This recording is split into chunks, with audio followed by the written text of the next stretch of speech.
Okay, with this section, we have a lot of vocabulary again, just like the last couple sections. We need to go over the vocab first. So we have linear models. Linear models, remember, mean they're going to be a line. So our lines are either going to look like this or like this. They could be a straight, flat line too, right? Linear models. A line of fit is a line that appears to fit the data, meaning it goes through a lot of the data points. Okay, it can be hand-drawn, it's not as accurate, and can vary from person to person. A line of best fit is something that we call a trend line, and you have to use technology to calculate a linear regression, which you guys wouldn't have. You would use a graphing calculator to do that. So in the cases for this problem, you wouldn't be creating the equation. You're going to be given the line of best fit. Okay, so we have two different types of variables, our x variable and our y variable. Our x variable is called the explanatory variable, and our y variable is the response variable. We've also called x independent input and y dependent and output. Okay, the y value or the y variable changes based upon the x variable. Okay, strength of relationship. When we have a bunch of data points, we're either going to describe the relationship as positive or negative. Positive meaning it's increasing from left to right, negative meaning it's decreasing. And then they can be either strong or weak. Okay, notice how all these points are grouped rather closely together. If I put that line on one side and this line on another, this distance between here is very small. Okay, if I do the same thing with this, the gap is wider. So the wider the spread, the more weak that is. Okay, making predictions. When we make a prediction based on a line of best fit, it is called interpolation if the prediction is within a given range of data. And it's called extrapolation if it's outside the given data range. Okay, and we'll do some examples to talk about what that means. Okay, so example 1. Example 1, we have this scatter plot.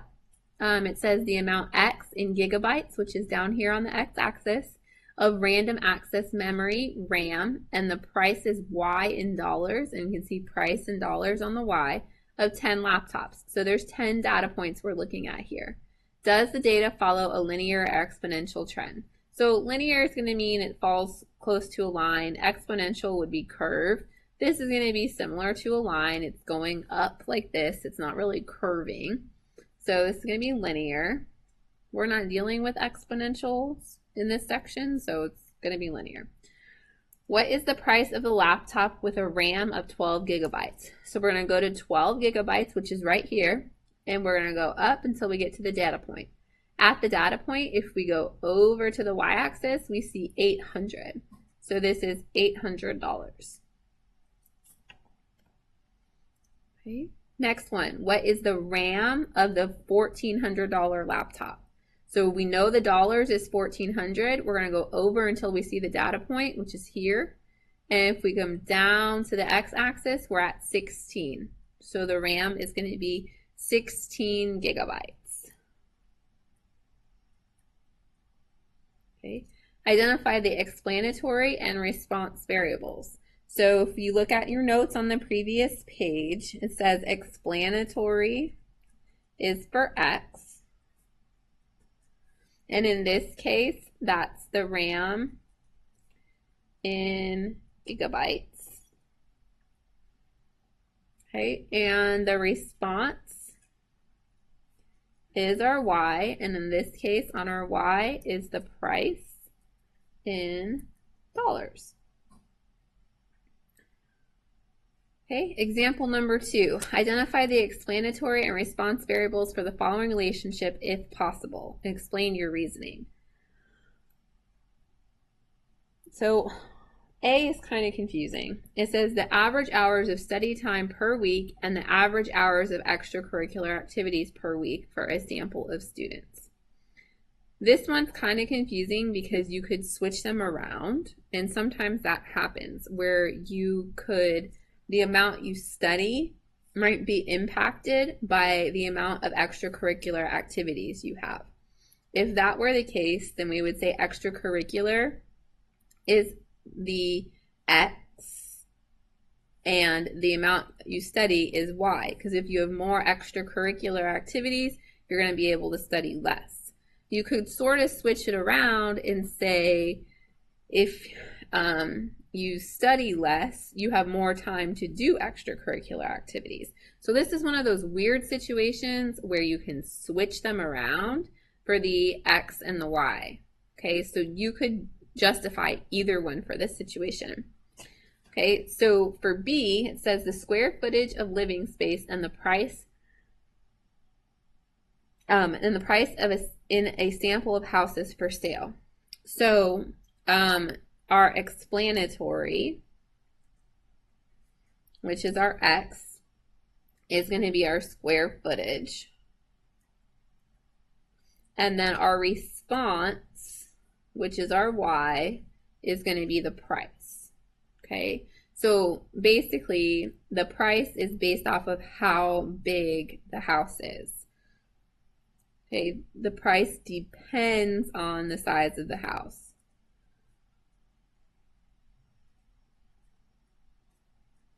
Now, we know that there's always going to be situations where there might be other factors too, but if we picked a sample of houses from the same area, that would be the case, that the price depends on the size, because a 2-bedroom house is going to be less expensive than a 3-bedroom house.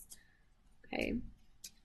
All right, next we have example 3. We got a big paragraph up here to read, so you can pause the video, take a minute, read that paragraph. Okay, after you've read the paragraph, you can unpause the video and we're going to talk about it. Okay, important things to see here is they give us this equation. That's going to be our line of best fit. Okay, it says regression line. So that's this line that's going through the graph here.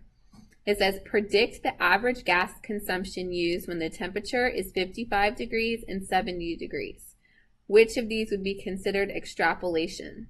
So 55 degrees. If I look at my graph at 55, there's no dot, right? So there's not a specific data point there.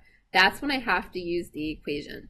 So I'm going to take this equation they're giving me, and so I've got 1,425 minus 19.87, and I'm plugging in the temperature, 55. So plug that in. I have to do order of operations, right? So I'm going to do my multiplication here first. And I've got 1425 minus 1092.85. And I get 332.15. Okay. Now, this question is asking also, is it extrapolation? So 55 is within our range of data that we were dealing with, right? It fits on our graph. So this is interpolation because it's between the set of data that we are given. Okay. The next one's 70. So again, we're going to take the equation they give us, and this time we're substituting 70 for x. So again, we're going to follow our order of operations and do our multiplication first. So I've got 1425 minus 139.09. And I get 34.1. Now, if I were to plug in 70, I'd be way off here, off my graph. It's outside my set of data. So this is our extrapolation.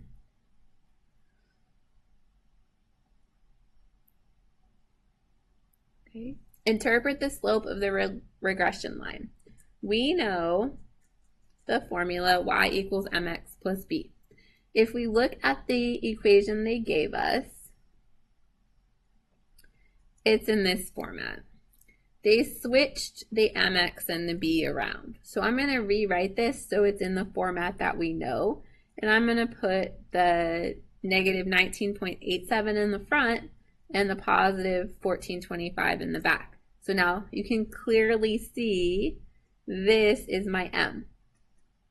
So my slope is negative 19.87. Now, what does that mean? When we talk about slope, we always have our change in y. That triangle symbol means change over change in x. So if there's not a fraction here, we're going to stick a 1 in the bottom. Okay, what is our y? Our y is our average gas consumption. And so I'm going to put gas consumption. And what is our x? Our x is temperature. Okay, so if something's negative, it's going down, right?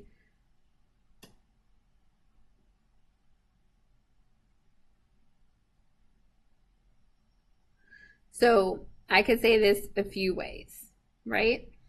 I could say,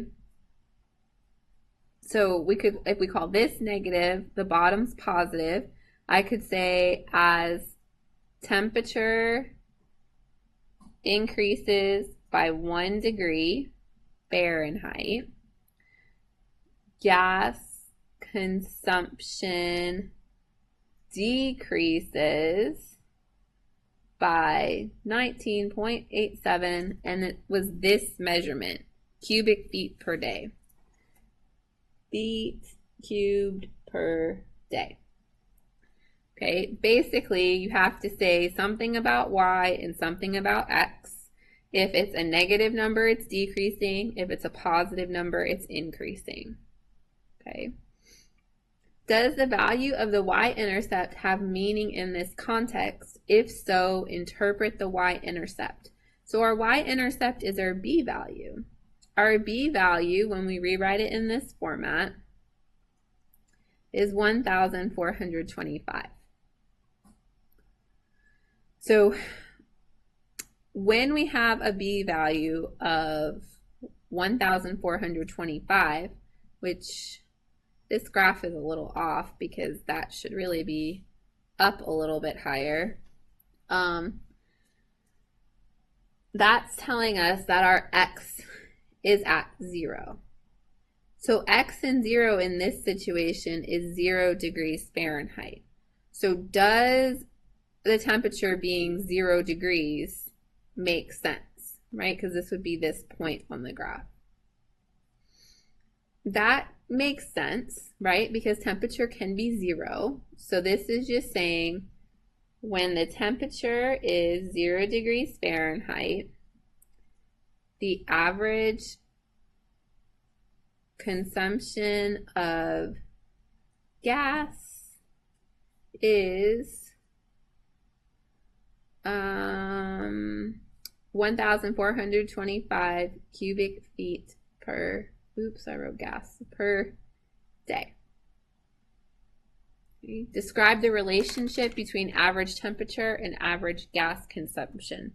So that's asking us, is it strong or weak? Is it positive or negative? So if I wanted to describe this, it's definitely negative because it's going down. And then are these dots close to the line or are they really spread out? They're pretty close to the line. There's not a lot of space between where the line is and where the dots are. So this one's going to be strong. So this is a strong negative relationship. Okay, I'm going to go ahead and stop the video there because this is getting kind of long.